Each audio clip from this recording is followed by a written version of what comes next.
ఇప్పుడు మీరు చెప్పిందంతా కూడా ఇన్స్టెంట్ దానికోసం ఇదంతా. బట్ అనే లాంగ్ వే ఇప్పుడు ఒక 5 years 10 years తర్వాత చూసుకున్నా కూడా ఇదే ప్రాసెస్ కంటిన్యూ అవుతూ ఉంటే ఇంకా కొన్నాళ్ళకి చిన్న సినిమాలు కాన్సెప్ట్ ఫిల్మ్స్ అనేవి ఉండవు కదా అప్పుడు. అంటే చిన్న సినిమాలు కాన్సెప్ట్ ఫిలిమ్స్ ట్రాఫిక్ లేని డేట్స్ వేసుకోవాలి అంతే. ట్రాఫిక్ లేని డేట్స్లో వేసుకోవాలి.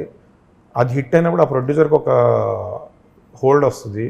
హోల్డ్ వచ్చినప్పుడు కాంపిటీషన్ డేట్స్లలోకి ప్రొడ్యూసర్ వెళ్తే ఫైట్ చేయగలుగుతారు. ఓకే, అంతే.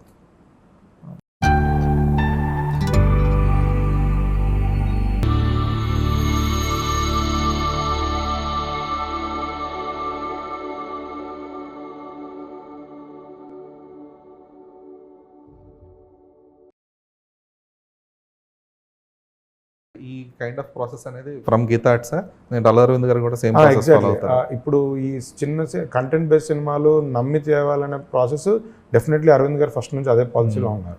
అందుకే ఆయన సినిమాలు నైజాం మా జిఎఫ్డి నుంచే చేస్తారు, ఈస్ట్ వెస్ట్ జిఎఫ్డి నుంచే చేస్తారు.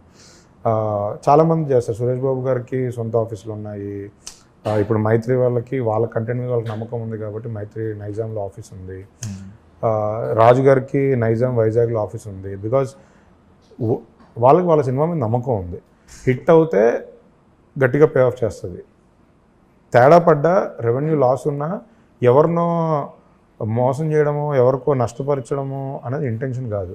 So majority areas passionate producers అందరూ పెట్టుకున్నారు ఆఫీసెస్. వాళ్ళ కోసం అవనండి ఇది సినిమా.